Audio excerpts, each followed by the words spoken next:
സഹൃദയരെ നമസ്കാരം. ഇത്തവണത്തെ തദ്ദേശ തിരഞ്ഞെടുപ്പ് അതിഗംഭീരമാണ്. കാരണം ഒന്ന്, അപരന്മാരുടെ അതിഗംഭീര കടന്നുകയറ്റം. രണ്ട്, ഇത്തവണ നേതാക്കന്മാർ മാത്രമല്ല, ഈ നേതാക്കന്മാർക്ക് വേണ്ടിയേ ചുവരെഴുതി അവസാനം ചുമരുകൾ പറഞ്ഞു ഇനി ഇവരാണ് നമ്മുടെ സ്ഥാനാർത്ഥികളെന്ന്.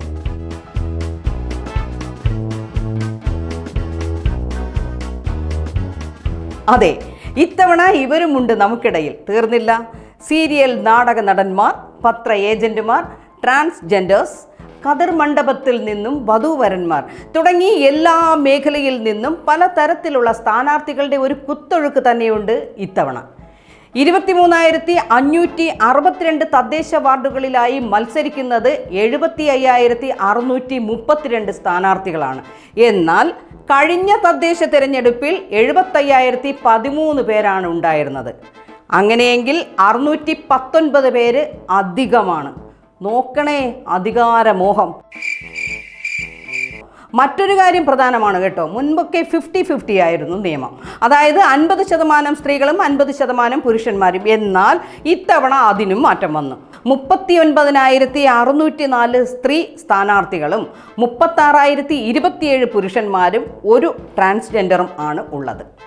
ഇതിലും കൂടുതൽ ആകുമായിരുന്നു. പക്ഷേ കണ്ണൂരിലെ 14 വാർഡുകളിൽ CPM സ്ഥാനാർത്ഥികൾക്ക് എതിരില്ലാത്തതിനാൽ അവിടെ മത്സരവുമില്ല. അത് നന്നായി കേട്ടോ. അല്ല, ഈ ഓട്ടവും മത്സരവും ഒക്കെ തിരഞ്ഞെടുപ്പ് കഴിഞ്ഞാലും കാണുമോ എൻ്റെ സഖാക്കന്മാരെ? അത് കണ്ടറിയണം.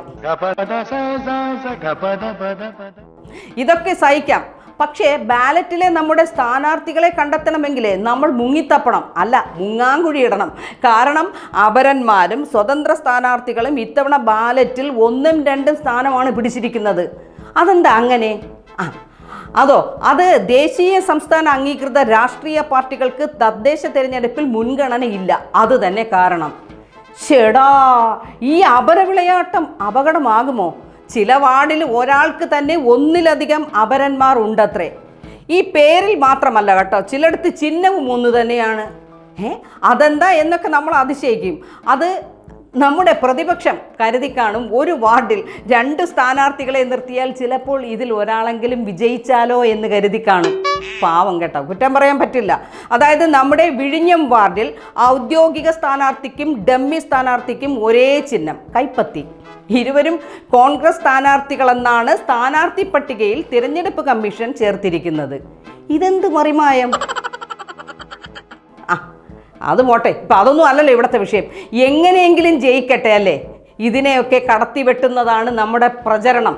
വ്യത്യസ്തനാം ഒരു ബാലനെ പോലെ. എന്താണെന്നോ, നമ്മുടെ മലയൻകീഴ് പഞ്ചായത്തിലെ അരുവാക്കോട് വാർഡിലെ കോൺഗ്രസ് സ്ഥാനാർത്ഥിയായ ഷൈജു എന്ന നിയാദുൽ അക്സർ പ്രചരണം നടത്തുന്നത് കടലാസിൽ അച്ചടിച്ച അഭ്യർത്ഥനയും കൂടാതെ സ്വന്തം ശബ്ദത്തിൽ റെക്കോർഡ് ചെയ്ത അഭ്യർത്ഥനയുടെ ശബ്ദ സന്ദേശം മുഴങ്ങുന്ന ബോക്സ് ഘടിപ്പിച്ച സൈക്കിൾ ഉരുട്ടി പ്രവർത്തകർ മുന്നിലും ഷൈജു പിന്നിലുമായാണ് പ്രകടനം. എങ്ങനെ ഉണ്ട് ഐഡിയ? ഷൈജു, ഒരു കാര്യം ചോദിച്ചോട്ടെ, ഈ പാർട്ടി ഫണ്ട് തരാത്തതാണോ അതോ ജയിക്കാനായി ഇതല്ല ഇതിലപ്പുറവും കാണിക്കും എന്ന് അറിയിക്കുകയാണോ? എന്തായാലും കൊള്ളാം. ഇതിനിടയിൽ നമ്മുടെ MP ഗോവിന്ദൻ പറയുന്നത് എന്താണെന്ന് പറഞ്ഞു കഴിഞ്ഞാൽ, വിശ്വസിച്ച് സ്വത്തുവകകൾ സൂക്ഷിക്കാൻ ഏൽപ്പിച്ചവർ തന്നെ തിരിച്ചു പണിതരുമെന്ന് കരുതിയില്ലെന്ന്. അയ്യോ പാവം തന്നെ കേട്ടോ, വളരെ സത്യം.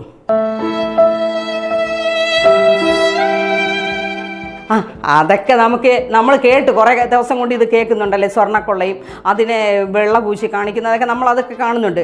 നമ്മുടെ ഈ പോത്തൻകോട് തിരഞ്ഞെടുപ്പ് ചുമതലയുള്ള ഉദ്യോഗസ്ഥയുടെ വീട്ടിൽ വെച്ച് എന്തോ തിരഞ്ഞെടുപ്പ് കൺവെൻഷൻ അങ്ങനെ എന്തോ നടത്തിയത്രേ. അത് ശരിയാണോ എന്ന് ചോദിച്ചു കഴിഞ്ഞാൽ അത് ശരിയല്ല അല്ലേ? കാരണം അതൊരു തരം പണിയായി പോയില്ലേ എന്നാണ് ഇപ്പോൾ സംശയം. വാർഡിലെ വോട്ടറും പാർട്ടി പ്രവർത്തകയുമായ ആളിനെ തന്നെ തിരഞ്ഞെടുപ്പ് ഡ്യൂട്ടി ഏൽപ്പിച്ചതിൽ എന്തെങ്കിലും ദുരൂഹത എന്തോ ഇല്ലേ? ഉണ്ട് കേട്ടോ. ഇതൊക്കെ എന്ത്? ചില വാർഡുകളിലെ അലിഖിത നിയമങ്ങൾ കേട്ടാൽ നമ്മൾ അതിശയിച്ചു പോകും. നമ്മുടെ പാറശാല കുളത്തൂർ ഗ്രാമപഞ്ചായത്തിലെ പരുത്തിയൂർ, പൊഴിക്കര ബീച്ച്, മുല്ലശ്ശേരി തുടങ്ങി 5 വാർഡുകളിൽ തിരഞ്ഞെടുപ്പ് കാലം ഒരു ദിവസം ഒഴികെ ബാക്കിയുള്ള ദിവസങ്ങളിൽ കൊടിതോരണങ്ങളോ ഉച്ചഭാഷിണിയോ ചുവരെഴുത്തോ ഒന്നും തന്നെ ഇല്ലാത്ത നിശബ്ദ പ്രചരണം മാത്രമേ ഉണ്ടാകൂ എന്ന്. അത് കൊള്ളാമല്ലോ.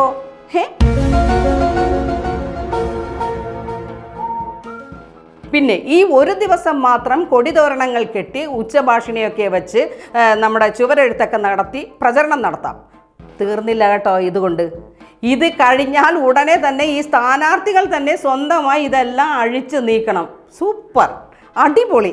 കേട്ടപ്പോൾ തന്നെ അത്ഭുതം തോന്നുന്നു അല്ലേ? ഇനി ഇതിൻ്റെ കാരണം അറിയണ്ടേ? അതായത് 25 വർഷങ്ങൾക്ക് മുൻപ് ഒരു തിരഞ്ഞെടുപ്പിൽ സംഘർഷം ഉണ്ടാവുകയും അതിൽ ഒരാൾ കൊല്ലപ്പെടുകയും ചെയ്തു. അന്ന് അവിടുത്തെ ഇടവകയിലെ ജനങ്ങളെല്ലാം ഒത്തുകൂടി എടുത്തതാണ് ഇത്തരത്തിലുള്ള ഒരു വിചിത്ര തീരുമാനം. എല്ലാവരും ഇന്നും ഇത് പാലിക്കുന്നു എന്നതാണ് വലിയ അത്ഭുതം. നന്നായി കേട്ടോ. ഇരിക്കട്ടെ, ഒരു വലിയ സല്യൂട്ട് കുളത്തൂരിലെ ജനങ്ങൾക്ക്. കണ്ടു പഠിക്കട്ടെ, അല്ല കണ്ടു പഠിക്കണം മറ്റു ജനങ്ങളും പാർട്ടി പ്രവർത്തകരും.